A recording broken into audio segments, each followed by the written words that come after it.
Boa tarde, todo mundo. Hoje nós estamos aqui reunidos para fazer essa conversa, esse bate-papo informal, né, com o Dr. Marinaldo, que também já foi meu aluno do yoga e mais por conta de agendas e tal, hoje ele não consegue mais estar aqui na UNO, mas ele também já fez um tratamento de acupuntura com o Dr. Aidano.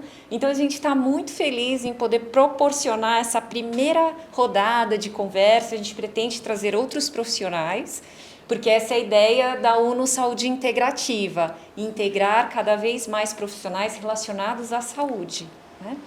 Então, hoje nós estamos aqui com o Dr. Marinaldo e o Dr. Aidano vai apresentar um pouquinho, vai se apresentar e vai apresentar o Dr. Marinaldo. Obrigada, gente. Obrigada. Boa tarde, pessoal. Obrigado por terem vindo. Agradeço também ao Marinaldo. Marinaldo é um amigo querido, cardiologista também muito competente, passou por toda a formação, residência de clínica médica, residência de cardiologia, residência de ecocardiografia na USP de Ribeirão Preto, treinamento em ultrassonografia vascular no Dante Pazanese, experiência em terapia intensiva, unidade coronariana, acompanhamento de pacientes graves, tanto pós-cirurgia quanto pós-cateterismo. E, além disso, é uma pessoa muito humana, né? Além do lado competente, técnico, é um colega médico tranquilo, estudioso e humano. Então, isso faz uma grande diferença. Então, agradecer a presença do Marinaldo aqui. Muito bem, pessoal. Eu queria aproveitar e agradecer também o convite. O Aidano e a Glaucia são amigos de alguns anos, né? A gente se conhece antes até dessa parceria profissional aqui na UNO. O Aidano e a Glaucia são os proprietários e os fundadores aqui da UNO, e desde que eles tiveram a ideia de criar aqui o espaço, eu achei que foi muito congruente, assim, consonante da minha maneira de pensar, de ver a saúde também. Então eles vêm de uma maneira muito integral, eu diria, né? O Aidano na sua especialidade de acupuntura e medicina chinesa, a Glaucia como professora de yoga, que tem toda uma filosofia que está envolvida na maneira deles conduzirem, né, os trabalhos. Eu já fui beneficiado como aluno, como paciente, também as dores na coluna me fizeram procurar aqui o espaço e tive um ótimo resultado. Então, assim, independente da amizade, eu posso atestar assim, a qualificação profissional deles. Então, como o Aidano havia falado, assim, eu agradeço o convite, agradeço também a presença de vocês, que assim, por mais que a gente ache que seja uma coisa já muito conhecida e falada, que são os fatores de risco cardiovasculares, ainda é uma coisa que do ponto de vista prático, a gente vê uma certa dificuldade de implementar. E eu sempre procuro colocar esse debate, essa conversa numa perspectiva histórica, porque realmente nem sempre era assim, dessa maneira como a gente conhece hoje. As pessoas no início do século passado, e todo mundo tem familiares que nasceram nessa época, morriam de outras coisas, né? Elas morriam de doenças infecciosas, e após isso, após os antibióticos, é que realmente se começou a perceber que a gente tratava as pessoas da pneumonia, tratava da infecção intestinal, e as pessoas morriam de alguma outra coisa que envolviam sempre o aparelho cardiovascular. Ou era um AVC, ou era um infarto. E isso motivou as pesquisas para se identificar esses fatores que levariam as pessoas a estar numa situação de risco aumentado. Então, eu queria assim, a gente vai ter uma conversa relativamente breve, de uns 30 minutos, para não ficar muito, né, muito extenso, e pelo menos uns 20, 30 minutos. Depois que a gente contextualizar, a gente, né, vai conversar um pouco mais a respeito, né, vocês vão fazer as perguntas, tirar algumas dúvidas. Quem quiser também no final, a gente pode avaliar a pressão arterial, né, para ver como é que está, ver se a pressão está boa, se não está, e aí a gente encerra. Mas então, aí voltando à questão dos fatores de risco, acho que são 3 conceitos básicos que são importantes a gente ter. Primeiro, do conceito de prevenção. Prevenção, eu tive o cuidado de dar uma revisada ontem, porque tem um palestrante que eu gosto muito, já falecido, que é o Flávio Giacovatti, e ele citava muito um filósofo que falava o seguinte, que as pessoas, em geral, não se atém ao significado profundo de cada palavra. Às vezes uma palavra simples que a gente usa corriqueiramente, a gente não tem ideia do, eu diria, do alcance, né, da palavra. Então, prevenção o que seria? Seria uma medida ou um conjunto de medidas que seriam adotadas antecipadamente para a gente conseguir evitar ou minorar os efeitos de algo que seria danoso. Então, o que seria a prevenção na doença cardiovascular? Esse estudo inicial, que foi o de Framingham, ele acompanhou uma população americana, em torno de 5.000 pessoas, que estavam fixas na cidade, baixa taxa de imigração e que foram acompanhadas, começou em 1948, foram acompanhadas, a primeira fase do estudo, durante 20 anos. Veja que conhecimento médico às vezes é feito no longo prazo e, digamos assim, quase a duras penas, né? Porque depende que as pessoas cooperem. O que eles fizeram inicialmente? Eles fizeram o recrutamento dessas pessoas, faziam uma entrevista, perguntavam dos hábitos de vida, o que é que comia, se fazia atividade física, se não fazia. Faziam um exame físico, né? Então avaliavam, escutavam o coração, mediam a pressão arterial e faziam os exames laboratoriais, incluindo dosavam açúcar, dosavam colesterol no sangue, porque até então não se sabia nada. Inclusive, a pressão arterial, talvez alguns de vocês já tenham ouvido falar disso de pessoas mais antigas ou de mais idade, que assim, eu já vi pacientes falarem isso. Olha, a minha pressão subiu, mas é da idade. Então existia essa crença de que a pressão arterial ela subia com a idade e que isso era ok, que estava tudo bem. Até porque a pressão alta no início não faz a gente sentir nada. Então muita gente descobre pressão alta por acaso, numa avaliação de rotina, vai fazer um check-up, vai fazer uma admissão na academia, vai fazer uma avaliação para começar a yoga, e aí ela percebe que a pressão está alta. E a pessoa às vezes até duvida, né? Fala, olha, mas eu não sinto nada, vai procurar o cardiologista e a gente confirma. Então, nessa época, assim, era uma época de obscurantismo, ninguém sabia o que eram os fatores de risco. Pressão arterial que subia era considerado ok, tudo bem. Então, qual foi a conclusão ao longo do tempo? Foi visto que determinadas condições que foram identificadas como fatores de risco, elas estavam mais presentes naquelas pessoas que tinham AVC e o infarto. E quais foram essas condições? Principalmente, pressão alta, colesterol alto, o açúcar elevado, que é o diabetes, e alguns hábitos de vida como o cigarro, que é o tabagismo, né, o sedentarismo e a obesidade. E a bebida, talvez? A bebida é conhecida mais hoje como um fator de risco, porque realmente o uso do álcool, principalmente de uma quantidade diária e maior, inclusive pode provocar até inflamação no coração. Mas a bebida, além dos outros problemas que podem estar relacionados mais de ordem psicológica, comportamental, no coração também não é benéfico, né? E aí, esses fatores de risco foram identificados. São fatores, como eu falei, que são passíveis de serem modificados, né? Porque até então não se estava tão avançado na questão dos medicamentos, mas também foram identificados fatores de risco que não eram passíveis de modificação, que são relacionados a quê? A história familiar, pessoas que têm uma genética em que, sobretudo, parentes de primeiro grau, tem a manifestação precoce da doença cardiovascular, como eu havia falado, se uma pessoa fala, olha, o meu irmão, pai ou mãe, teve um ataque do coração aos 45 anos de idade, isso aí é muito significativo. Agora, se a pessoa falar, olha, meu tio avô, ele teve um infarto aos 97 anos, né? Já é esperado que com o envelhecimento do sistema arterial e com o avanço da aterosclerose, com a deposição das placas de gordura, isso vem acontecer com a idade mais avançada.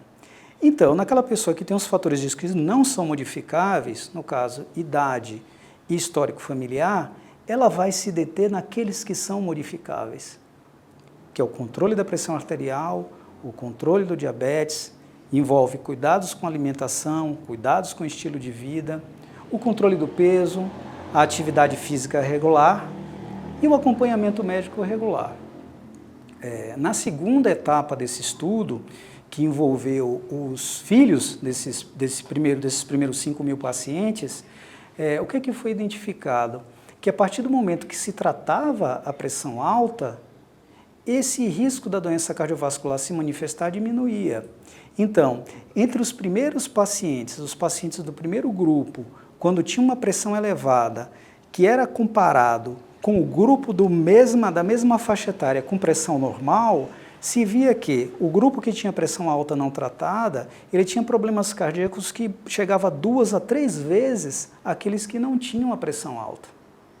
A partir do momento que começou a se tratar a pressão alta, passou a se reduzir esse risco.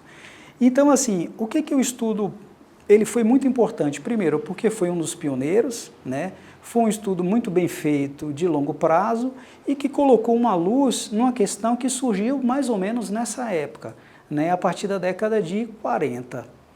Então, o que se pensa hoje em dia em relação a isso? A prevenção é relativamente conhecida, é amplamente difundida, as pessoas acabam sabendo nos meios de comunicação, mas uma dificuldade que eu percebo, até na prática clínica com os pacientes, em relação à conscientização de que precisa colocar em prática aquilo que é pregado o tempo todo, que a gente vê na TV, que vê no jornal, que vê no rádio. E isso, muitas vezes, são medidas simples.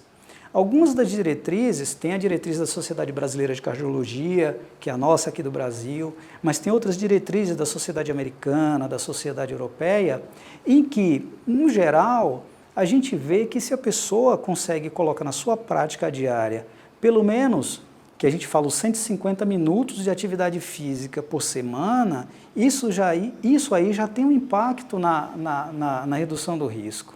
A pessoa pode até pensar, olha, mas são 150 minutos, parece muito tempo. Mas é 30 minutos de segunda a sexta-feira. Eu falo... Meia horinha. Meia horinha.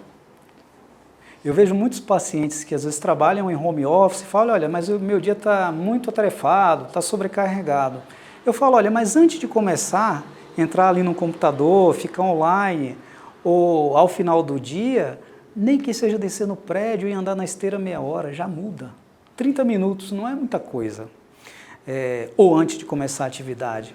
Ou então, para aquela pessoa que mora em casa, né, uma volta ali na quadra, né, de repente com uma pessoa conhecida, com o pet, com o marido, com a esposa, com um filho. O interessante de incluir mais pessoas é que um puxa o outro, né? Um acaba trazendo o outro para a atividade também e acaba mantendo fiel ali o compromisso, né? Então, a atividade física é uma coisa importante. A alimentação também hoje, eu estava conversando com uma paciente falando que o pai dela morava na Penha, mas ele trabalhava como representante de farmácia e ele simplesmente andava pelas ruas de São Paulo em busca dos médicos, das clínicas, para poder divulgar os produtos dele. E assim, de maneira congruente, né, com o que eu vi outro dia numa matéria da televisão, se você tirasse uma foto das pessoas num grande centro como São Paulo na década de 30, 40, simplesmente não existia obesidade, porque as pessoas se movimentavam muito. Hoje em dia a gente tem a facilidade da tecnologia, eu falo com os pacientes que muitas vezes aquele profissional que muda a televisão com o controle remoto, depois ele se desloca até o elevador, vai até o carro. Do carro ele vai até o elevador do trabalho, sobe, vai para o escritório, para o seu ambiente de trabalho. Muitas vezes com a facilidade da tecnologia ele pede a comida pelo celular que chega lá. Muitas vezes um alimento ultraprocessado, né, porque existe uma quantidade de sódio grande, existe uma manipulação no sentido, né, de manter a durabilidade daquilo dali. Tudo que vai no saquinho ali, que vai com muita conserva, depende de tirar muito do estado in natura que sai o alimento, né, da natureza. Mesmo que está na natureza, a gente vê que para alimentar essa quantidade hoje de pessoas que existem no mundo, existe a necessidade de usar algum tipo de química, algum tipo de agrotóxico. Isso mudou muito a qualidade dos alimentos ao longo dos anos. Então, naturalmente, essa pessoa, né, esse personagem hipotético, né, que eu criei aqui, mas que é muito frequente no dia a dia. Ele, né, já que ele se movimenta pouco, naturalmente tudo que ele ingere, se é um alimento que é muito calórico, aquilo ali vai virar uma reserva na forma de tecido adiposo, né? A gente é feito para criar essa reserva. Até porque, se a gente pensar lá no Homem das Cavernas, não tinha geladeira, não tinha eletricidade, nada disso. Ou a gente caçava ou a gente passava fome.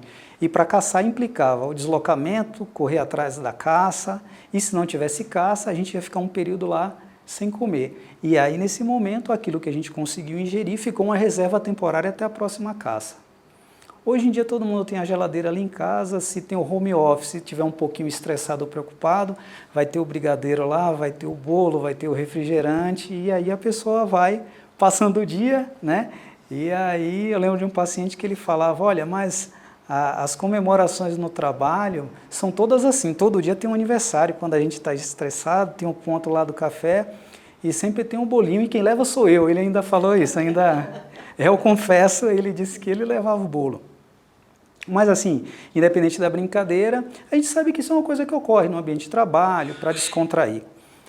Lógico, né, se a gente tem todas essas facilidades, a gente tem que estar atento numa maneira de gastar isso. E a maneira que tem é através de atividade física, que não é nada do outro mundo. É utilizar as pernas, os braços, ou numa academia, ou numa esteira, de maneira que a gente possa gastar aquilo que a gente está consumindo. Com relação aos cuidados na alimentação, o sódio é um alimento que, assim, que realmente ele está associado à dificuldade no controle da pressão arterial, e nós, como seres humanos, o nosso rim ele tem a capacidade de reaproveitar mais de 90% do sódio que a gente ingere. Isso quer dizer o quê? Que a gente não precisa de tanto sódio na comida. Se a gente colocar absolutamente nada ou quase nada no sódio, ainda assim o nosso corpo vai conservar. Mas, como a gente se habitua a essa quantidade, se a gente usa um pouco menos, já acha meio esquisito, né? Fala, olha, essa carne está sem sal, essa comida está sem gosto, né? Eu falo para os pacientes, uma maneira é caprichar nos condimentos, nos temperos, usar, né? Quem gosta de cozinha sabe disso, né? Que pode pegar e incrementar algumas coisas ali para dar mais sabor. As ervas, né? As ervas ajudam muito. Ajudam muito. E, do ponto de vista numérico, as pessoas pedem assim, mas o que é que seria, do ponto de vista numérico, uma quantidade que a gente poderia considerar como saudável? Então, nos consensos de cardiologia, tem que seria por volta de 2 gramas de sódio nas 24 horas, né, que seria 2 gramas. Aquele sachêzinho de padaria que tem ali o 0,5, 500 miligramas, se a gente tiver 4 ali, distribuir aquilo ali ao longo de todo o alimento no dia, deveria ser o teto, né, o máximo. Talvez um pouco mais, não seria tanto problema, a não ser que a pessoa, né, tenha realmente a pressão alta, está com dificuldade de controle.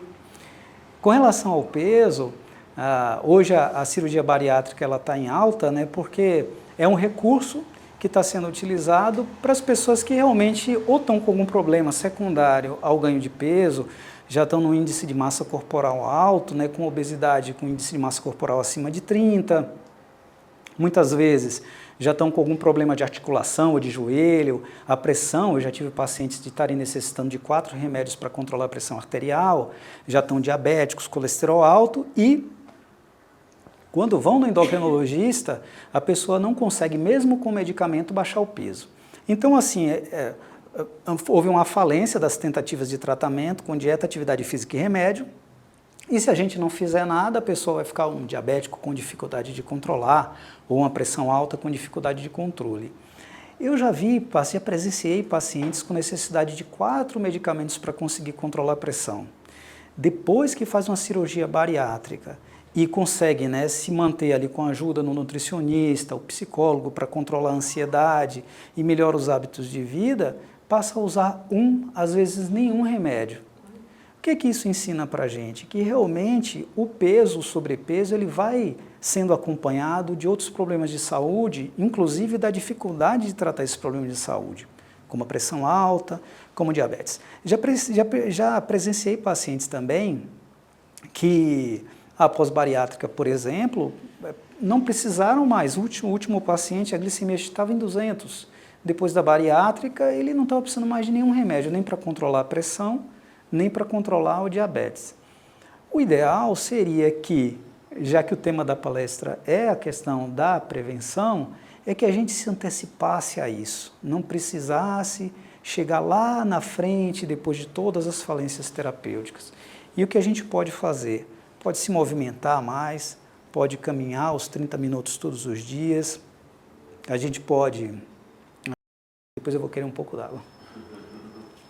A gente pode melhorar a nossa alimentação, a gente pode tentar melhorar o nosso padrão de sono, né, o nosso padrão de estresse, que o estresse também está associado ao risco cardiovascular, que é uma coisa que também hoje a gente vê na prática, que todo mundo tem um nível de estresse alto, em função da velocidade hoje das coisas, né, tudo é muito rápido, até os problemas chegam muito rapidamente via celular, e a gente precisa dar uma solução para aquilo. Então, As notícias, né? até as notícias, né? Eu nem assisto mais. Eu acho que as notícias... Ô, Glaucio, obrigado. É melhor assistir. Até as notícias a gente precisa ter algum controle, porque isso vai tirar o nosso sono, vai aumentar a ansiedade, muitas vezes vai fazer a pressão subir também. Muito bem, gente, eu acho que já temos acho que 30 minutos aqui de papo. E pode abrir para as perguntas, mas eu acho assim, eu queria só apresentar o histórico de como se chegou, né, às doenças cardiovasculares, os fatores de risco, e como a gente pode manusear isso de maneira a tentar minimizar e prevenir. Porque a expectativa de vida das pessoas aumentou de 30, 40 anos de idade em função de doenças infecciosas, e depois disso aumentaram para 80, 90 anos. Eu tenho um paciente de 102 anos, tenho um tio de 102 também, e que estão muito bem para a idade, lógico, com algumas limitações da idade, né, mas lúcidos, se consegue, talvez a memória falhe um pouco, mas assim, capazes de se lembrar de coisas, de dialogar. Eu converso com meu tio e ele fala, meu filho, eu consigo dar 20 voltas ao redor da casa. Então, assim, leva a gente até com 102 anos. Então, assim, 102. Então, é possível chegar lá, né, e a gente pode trabalhar nesse sentido, né, se empenhar. Eu brinco que a meta agora é, no mínimo, 90 a 100, né? Eu vou começar. Então, minha primeira... Tenho duas perguntas, na verdade, Marinaldo, assim, que queria compreender melhor. A primeira é o seguinte, teste ergométrico, né? A gente faz um teste de esforço. Se o paciente ele chega à exaustão, ou seja, não consegue mais completar aquele teste depois de 5 minutos, comparando com uma pessoa que completa todo o teste, né, com todas as fases. Com esses 5 minutos ali para exaustão, é capaz já de diagnosticar, de ter ali tem indícios, né, que realmente pode ter indicação para um cateterismo ou para um risco coronariano elevado, ou simplesmente não é possível saber? É possível saber, sim. As pessoas em geral têm essa dúvida de que o exame da esteira ele depende do tempo. E na realidade não é o tempo, pelo seguinte, existem alguns protocolos, né, que são individualizados para cada pessoa. Então, eu trabalhei com teste ergométrico durante pelo menos uns 10 anos depois que eu me formei, e a gente escolhe o protocolo de acordo com a faixa etária, inicialmente, né? Existem protocolos que eles são mais exigentes, como o protocolo de Elestad, em que o trabalho e o desafio da esteira, ele muda no espaço de tempo mais curto. Então, no protocolo de Elestad, a cada 2, 3 minutos, numa sequência pré-definida, ele vai aumentar a velocidade da esteira e a inclinação da rampa. Então, um jovem de 20 anos, a maioria do serviço de cardiologia vai usar esse protocolo aí. E, rapidamente, o jovem vai se ver numa velocidade rápida em que ele tem que correr e ladeira acima, porque a rampa vai estar inclinada para cima. É um protocolo totalmente diferente que a gente vai usar para uma pessoa de 60 ou 70 anos, que é o protocolo de Naughton, por exemplo. O protocolo de Naughton, ele vai ter incremento na velocidade, mas de uma maneira muito mais lenta e mais gradual do que o primeiro. e vai trabalhar mais com a inclinação da rampa. Se a gente colocar um jovem, o Aidan, que é atleta, a Glauce, que faz atividade física também, para fazer o protocolo de Naughton, que é o protocolo usado mais para idosos, eles vão passar 1 hora lá na esteira, porque o trabalho que é exigido ali, ele vai muito gradualmente. Por outro lado, se a gente usa o protocolo do jovem na pessoa de mais idade, ele vai fazer em 3 minutos e vai cansar logo. Então a pergunta seria, como que o médico sabe que o paciente, independente do tempo, ele fez um exame eficiente para dar um diagnóstico? Isso é feito através de um índice que a gente chama de índice cronotrópico. O que quer dizer isso? Para aquela idade daquele paciente, ele conseguiu atingir 85% da frequência predita para a idade?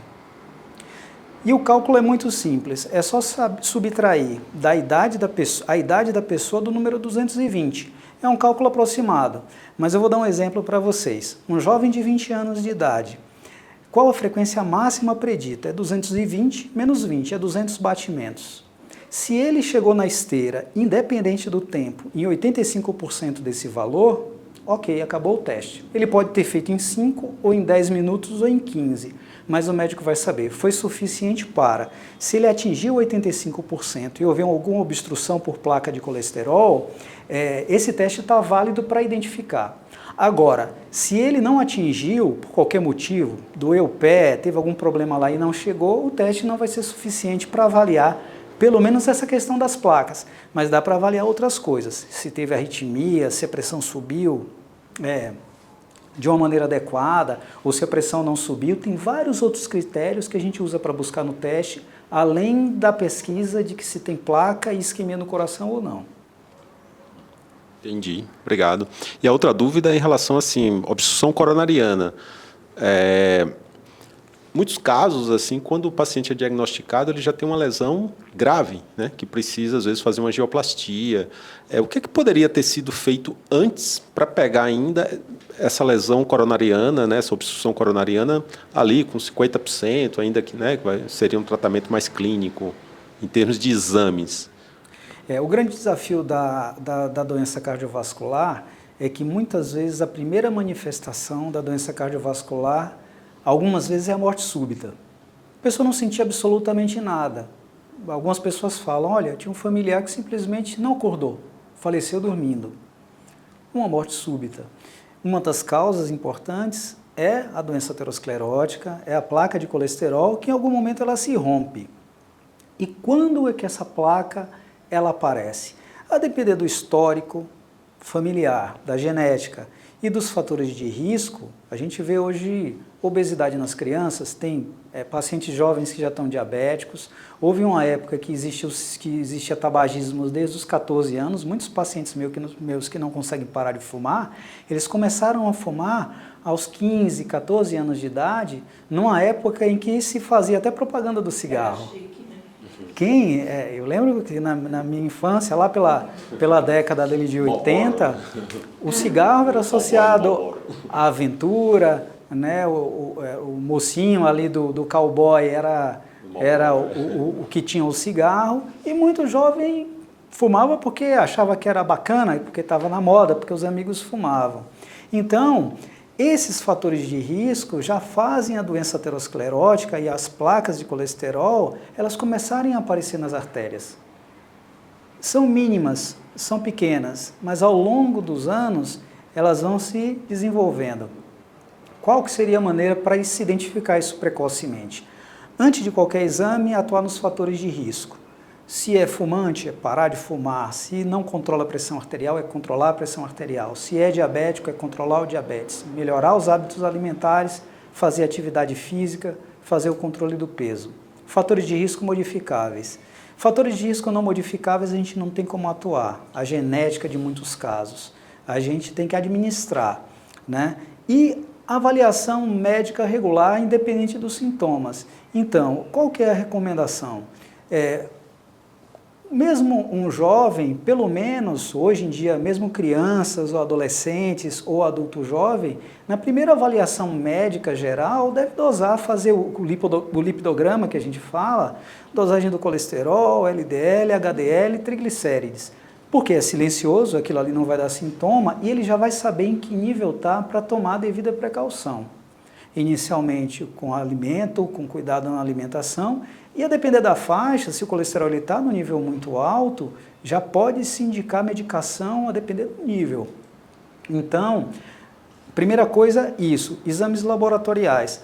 Porque a intenção de identificar uma placa que já cause uma isquemia ou sintomas, isso só vai aparecer num teste ergométrico ou em outros testes provocativos de isquemia, em geral, quando a placa já causa obstrução pelo menos de 70%.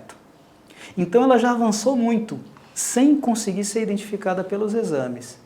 Uma maneira da gente amenizar isso daí é se cuidar antes.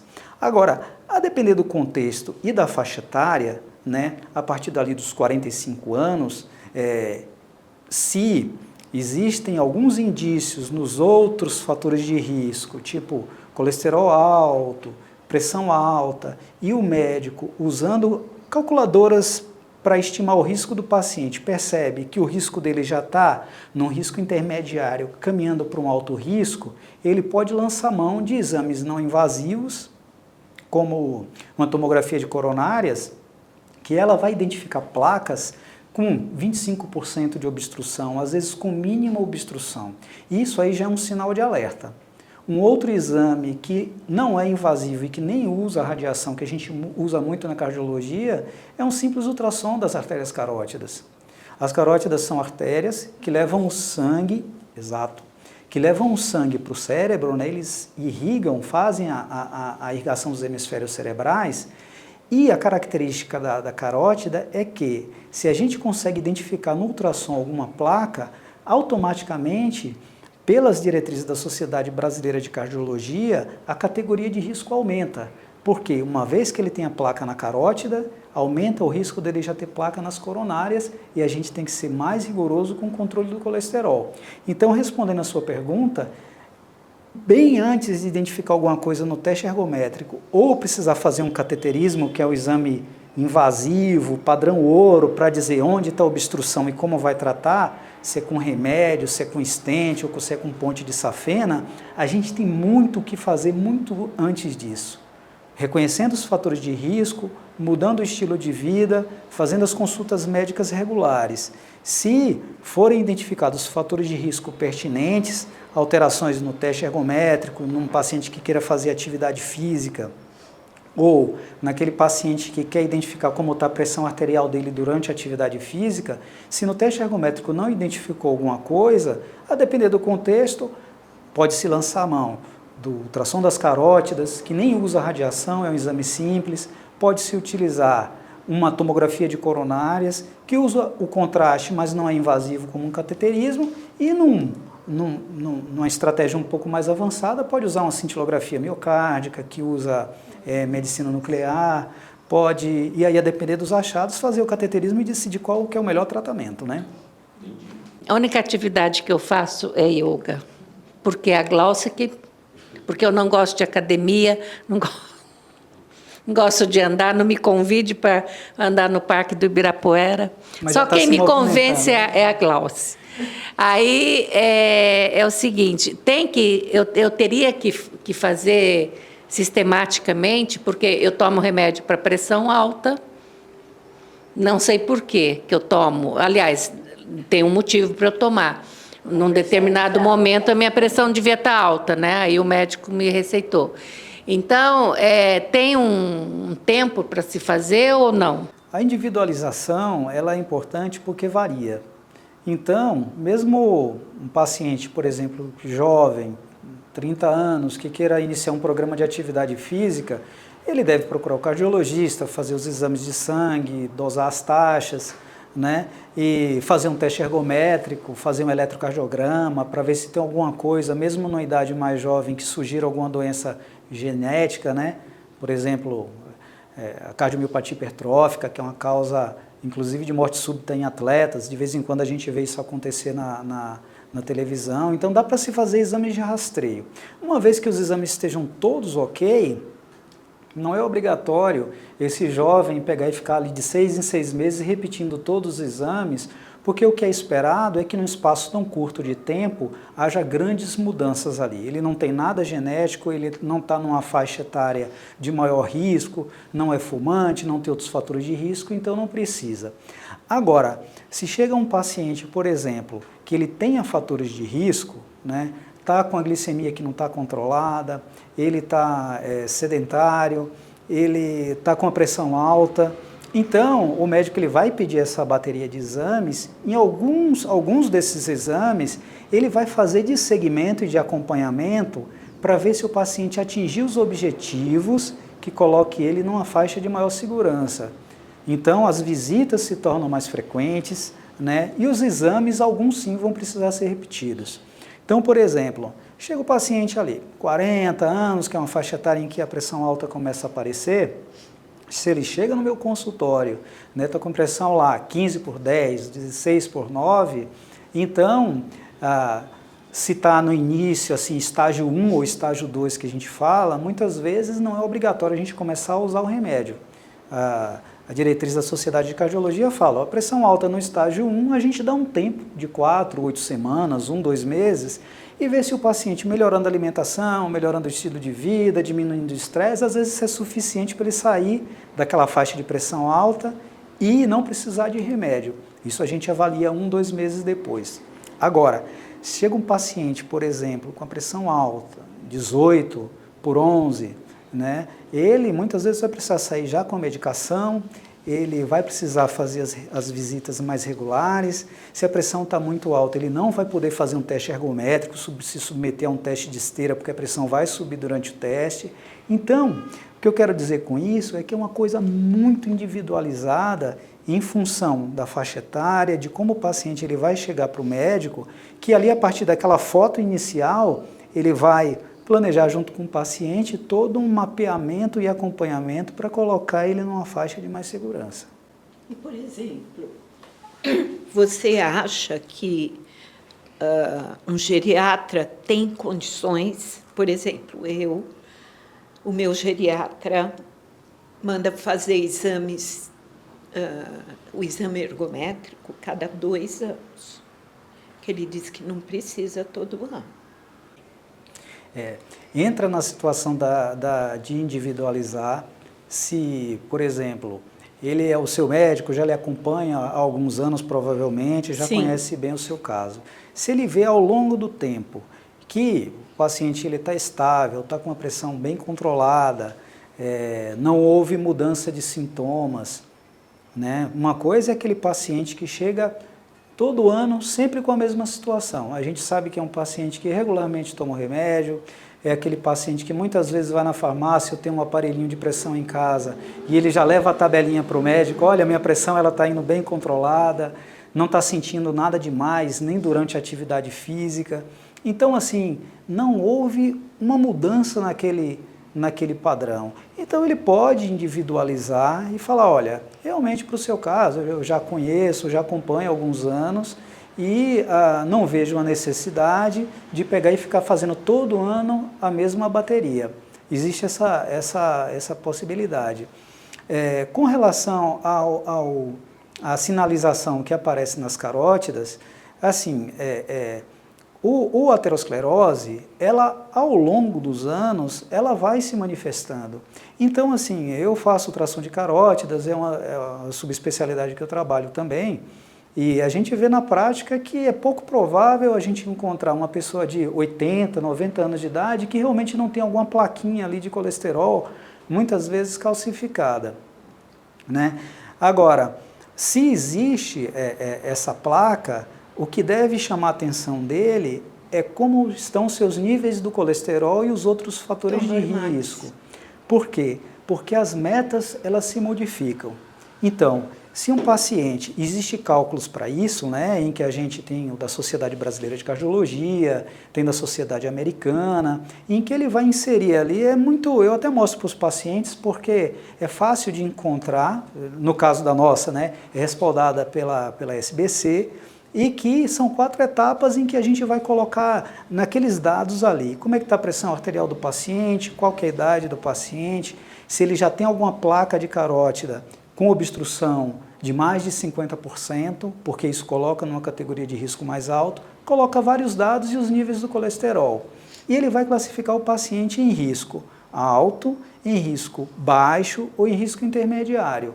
Então, por exemplo, se o paciente ele já tem uma placa de colesterol, que eu acredito que não é o seu caso, porque ele falou que são placas pequenas, mas se tem uma obstrução de mais de 70%, ou mais de 50%, melhor dizendo, esse paciente ele terá necessariamente que estar na meta de um LDL menor do que 50. E isso é bem baixinho e provavelmente é difícil conseguir chegar nesse nível sem medicação. Provavelmente ele vai usar a medicação do colesterol para chegar aí nessa faixa e vai acompanhando essa placa. Agora, se independente da placa de colesterol, o paciente ele tem algumas outras situações, por exemplo, já passou por um cateterismo, já tinha uma obstrução e já precisou colocar um stent. Então, independente das carótidas, ele também vai precisar ser rigoroso, né?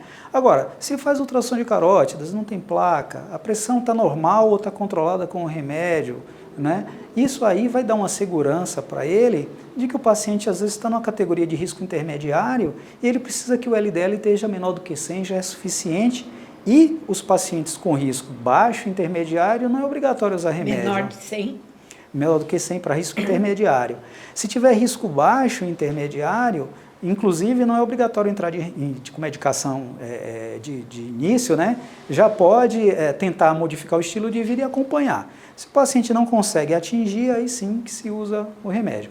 Lembrando que essa categorização de risco é de longo prazo. Quando a gente fala um paciente de alto risco, a gente está vendo no horizonte de pelo menos 10 anos, que o risco de eventos é de 20% a mais. O paciente de baixo risco, menor do que 5%, risco intermediário, entre 5% e 20%. Então, a ideia é, para o paciente que está na categoria de risco mais alta, probabilidade acima de 20%, que a princípio nem parece muito, né? Você fala, mas 80% pode ser que não tenha nada. Pode, mas se me perguntarem, você prefere estar na faixa do risco dos 5 que só vão ter um risco de ter um problema ou na faixa dos que vai estar acima de 20%? Eu vou querer estar no menos de 5%. A intenção é essa, é diminuir o risco ao longo do tempo. E ele vai individualizar não só pelas carótidas, mas pelos outros resultados dos seus exames. Legal. Mais alguém? Alguma pergunta? Eu tenho 46 anos, sou hipertensa. Mas agora você explicando, 15/10, atualmente a minha pressão é 12/8. Eu descobri quando teve 16/10, 15/10 ou 14/9, há uns 8 anos atrás. E recentemente eu passei em check-up com a minha ginecologista esse ano, e ela falou que acha que é mais interessante eu ter uma segunda opinião para ver a questão do colesterol. Então, eu queria saber, será que vale a pena eu ir atrás do colesterol ou não? Porque existem muitas opiniões e protocolos, né, a ser seguido. Existem as opiniões e protocolos, é por isso que, assim, eu falo que sempre a gente, como profissional da área de saúde, a gente deve se basear nas diretrizes. Então, cada especialidade, isso inclui cardiologia e todas as outras, tem as diretrizes que colocam normas de conduta para os médicos que estão lidando com aquela situação médica específica. Então, assim, né, se a gente coloca lá na internet as diretrizes para o tratamento da hipertensão arterial, existe um conjunto de regras ali que, a princípio, devem ser seguidas por todos os médicos e, principalmente, pelos cardiologistas, né? E isso inclui o quê? Se o paciente está numa determinada situação de medicamento que ele chegou a um controle da pressão arterial, ele não deveria, parar de usar medicação porque a pressão agora ficou boa, como se tivesse havido uma cura da pressão alta. Na realidade, a pressão alta, como o diabetes, são doenças crônicas não transmissíveis que são passíveis de controle. A grande maioria das vezes, mais de 90% dos casos de pressão alta, é multifatorial, que envolve questões genéticas, envolve o avançar da idade, envolve o estilo de vida.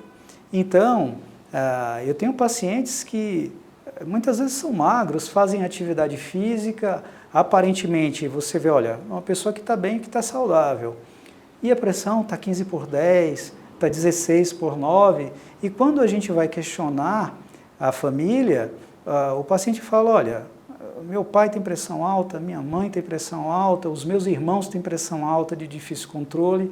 Então a gente vê que nessa situação a genética é muito preponderante, influencia muito. E se a gente para de usar medicação, a pressão sobe.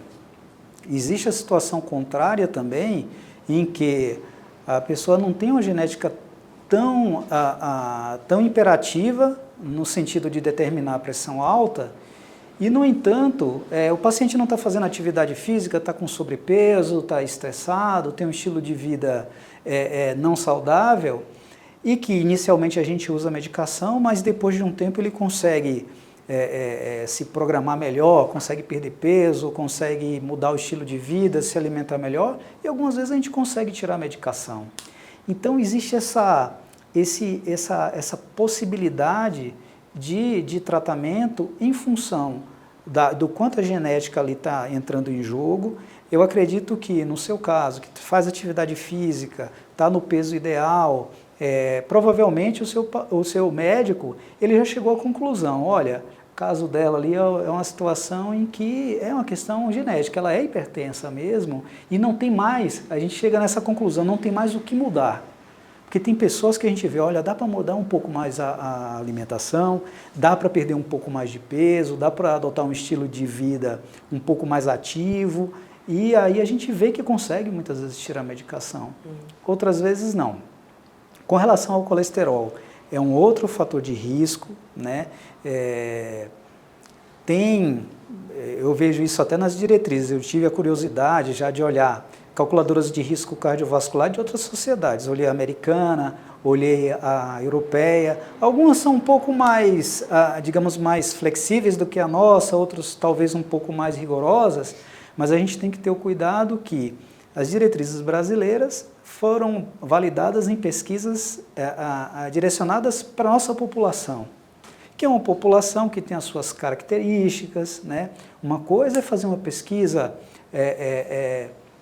com os ancestrais da Glauce lá no Japão, eles vão ter uma característica genética, né? Se for para um outro país vai ter uma característica genética. Muitas vezes a gente importa esses dados quando a gente não tem aqui do Brasil, mas o ideal é a gente se basear nos estudos que foram feitos aqui na nossa população, porque é mais validado, né?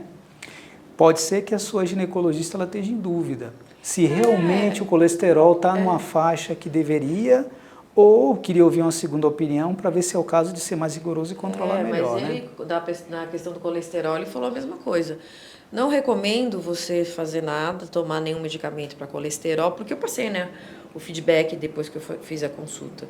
E o que você tem a fazer é fazer mais atividade física, trabalhar mais o aeróbico, ficar menos estressado e cuidar da alimentação, só. Ele não é daquele médico que toma muito medicamento, né? E ele me trata há mais de 10 anos, né? Aí eu obedeço. Ele já conhece bem, né? já acompanha o seu quadro já há bastante tempo, e se ele vê que o paciente realmente está se cuidando, faz atividade física e chegou numa meta que está satisfatória para aquela categoria de risco, tudo bem, não tem nenhum problema nisso, né?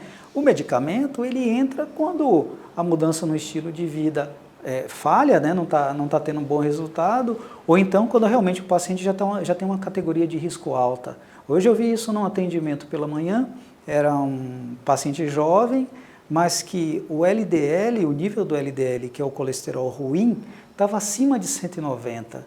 Então, assim, é um nível bastante alto, o colesterol total dele era na faixa de 300, e assim, o que a gente supõe?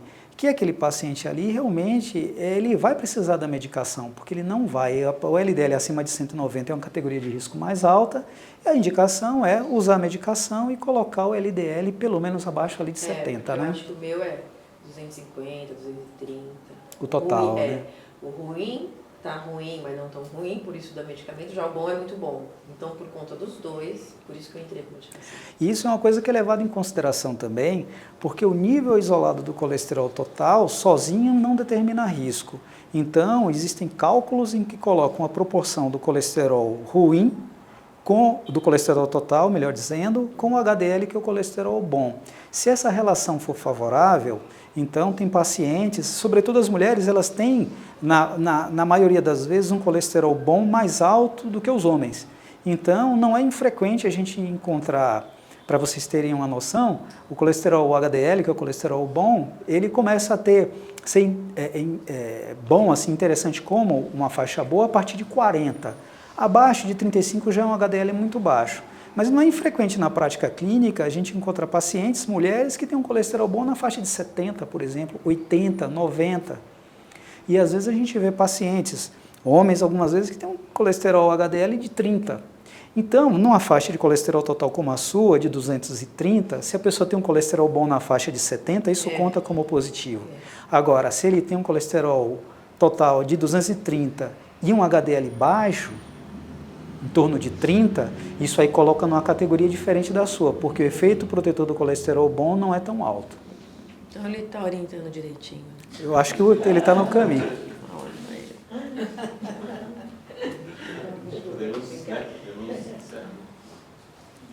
O tempo passou rápido, não? Passou. 18 horas. Bom, então, quero agradecer a presença de todos e aqui do Dr. Marinaldo e avisar que o Dr. Marinaldo estará atendendo aqui na UNO às quintas-feiras à tarde. Então, caso alguém queira passar com ele, tá bom? Então, em primeira mão aí para vocês. Estarei por aqui também, nos atendimentos. E se houver outras palestras, vai ter muito tema, assim, para discutir especificamente pressão alta, ou colesterol alto, porque, assim, tem muita coisa ainda para se falar. A gente pode, em alguma outra oportunidade, combinar. Com certeza. Obrigada. Obrigado E pela agora presença de vocês. vai Foi dar tudo um muito tempinho bom. pra- Ah, sim, se alguém quiser dar uma olhada na pressão arterial, a gente trouxe até o equipamento aí para dar uma olhadinha se vocês Alguém tem quiserem. interesse? Né? Ah, então vamos ver como está hoje. A gente olha.